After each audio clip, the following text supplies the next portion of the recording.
Now that we've powered back, welcome back to some more Stormworks. I'm StormRunner Gaming, and today I am here with my little E7 SRG efficiency full hatchback yet again.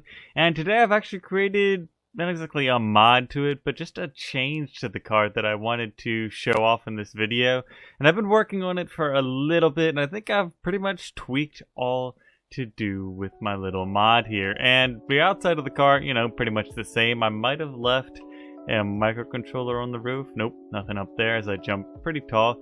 But if we jump to our driver's seat right here, close the door, you'll notice that there's a few more buttons to my right. And we're not going to care about any of these pads over here to the left. I was just tuning a PID for something I'll be talking about in a future episode. So yeah, we won't look at any of that. We're going to look at these 4 buttons, well I guess 5 buttons back here. And if you guys have ever seen more, I guess, modern cars, they have that little dial, and I'll flash one up on the screen real quick right now. That little dial where you can change it and switch just kind of what kind of mode the car is in.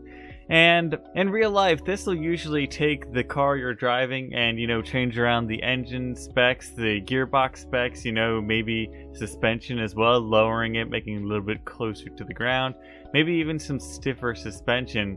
But because we don't have a lot of those controls in Stormworks, like suspension control, you know, engine control to an extent, the only thing I've really changed is the gearbox, or the engine's limit to the gearbox. And I am going to actually go into the workshop and go into the microcontroller, you know, sitting right above my head here, and show you guys what I've done to kind of change it around here. But for now, we're just going to take it out for a little drive, and I've actually got it running already. It is in park, so I can drop it in drive. And of course, since this is English, since this is my little economy car, I have that first off, economy mode, which, you know, definitely tries to limit those RPMs as close as humanly possible to the smallest amount of RPS per gear change. So, I mean, this isn't as efficient as it used to be just because I haven't limited the top speed, because in Sport Plus mode, manual mode, you kind of want to go faster than 55 miles an hour. So I think it only averages at around 0.8 mpg on the highway instead of the previous, what was it, 1.4? I've totally forgotten anymore. It's been a while since I've actually messed around with the base version of this car. But yeah, as you can see, we're going along, getting 70 miles an hour now just because we're not limited. And then we can stop right there and say we want to go a little bit faster. We can drop it into that sport mode. You know, we're still going to have a bit of economy to it, but there's definitely a higher, not red line, but basically the line where we're switching gears. So I think it's 5,000 RPM if I remember correctly, maybe 4,000 somewhere, where we're switching up to the next gear. And already we're going 80 miles an hour. And it seems like bolt efficiency isn't that bad just yet. But if you're really in a hurry, you know, pretty late for work, we can switch it from Sport and go to Sport Plus. Which not only does it wait till the last split second at 10,000 RPMs to switch to the next gear, it also will downshift you if you're at a lower RPS, so that it gets you going faster, as fast as machinely possible. I don't know if that's, I was trying to say humanly possible, but in machinely possible. Do you guys get what I'm saying? I don't know if I even make sense anymore sometimes, but basically I've just optimized, maybe it's 12,000 for the red line in this. That's a crazy RPS though. I've never really calculated that out in RPMs, but 12,000 sounds pretty crazy. And I think I converted this to RPMs as well.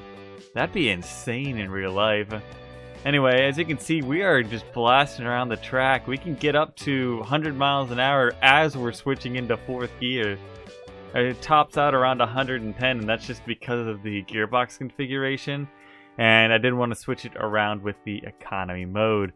And then, you know, if you want to get just that pinch more of, you know, sporting ability out of this vehicle, we can turn that one off and switch it to manual shifting, which, you know, just what the name says. All we're gonna have to do is, you know, press W for some gas here, and it is a sort of assisted manual, because the system itself will do the clutch and everything for you. All you need to do is hit the next gear with the up or down keys on your keyboard. So, you see we can get whatever gear we really want, although I'm not a great driver right now. I'll just drop it back into second gear. And I've actually tested it out with some people, well, just one drag race. Done twice there. The manual almost always beat out my automatic for some weird reason. Maybe letting it redline a little bit before going to the next gear is better for speed? I don't know, the jury's still out on that, but you know, we reached about the same speed. But I'm not entirely sure if I allowed you to be able to stall this. Wow, it's in fourth gear right off the bat and still trying to chug along. Hold on, let me brake. And then try to go. Oh, it just restarts itself, so I mean it's in a pretty bad shape right now. Dang. Alright, so you can kind of stall it out in the automatic mode here. And of course you can always go into reverse as well. Although I seem to have broken my reverse light. Maybe I didn't connect it up to the manual mode.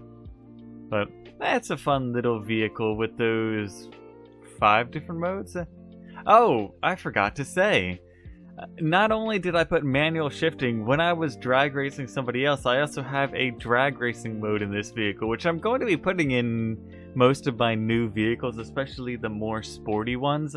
But instead of having to, I don't know what I did previously, I put it in park, revved the engine, took it out of park and dropped it in drive to give it like those max revs right off the line. Basically, now in the drag racing mode, it's exactly the same as the Sport Plus, where it'll keep you in the maximum amount of RPMs before it hits the next gear. This drag racing mode, you can also hold down 5 and then mash on W, and it'll max out the RPMs before you launch the car off the line. I don't know, I thought it was a cool little addition. It wasn't anything too difficult to add in, but once you guys see the logic behind this, you might be second guessing me. And I'm gonna, you know, preface this real quick. Just a quick, you know, safety reminder, or maybe to make people think I'm not insane.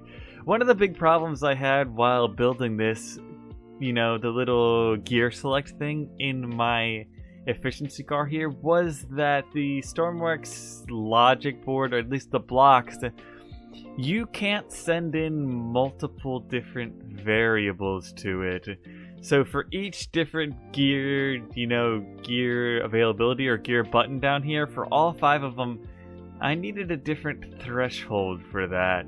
And once we go into this microcontroller, you can kind of see what's going on with that. All this is for another video, we won't talk about that.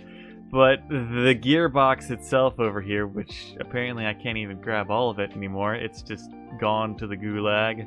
Not entirely sure what happened here. It's still, some of it's off screen, and I can't go any larger. Odd. I'll grab some more stuff. It basically just goes out to the outputs there. But as you can see, for each one of these, I needed multiple different thresholds, and I kind of, how do I put this, got away with using less thresholds when I thought about it, because like I said earlier, the drag racing mode and the Sport Plus mode run off of the same threshold once you start off. The only difference between the two modes is the drag racing mode being able to hold down that throttle without taking off, and then once you take off, you know, you're going through the gears, so on and so forth. But so I have both of them on the same threshold, and then manual is just its own mess somewhere around here. To be fully honest with you guys, once I set up some of these systems, I don't know what I've done with it, to be fully honest. Like, if I try to come back and fix things, it's a nightmare. Sometimes I just create a different system for it, but yeah, all of that is the gearbox logic in general. Just pretty messy indeed. This is where I will be ending this episode. So of course, if you guys did like this, please leave a like and consider subscribing to the channel to stay up with Stormworks and more of my content. But I've been great. Goodbye. Say people need me, and I need to go.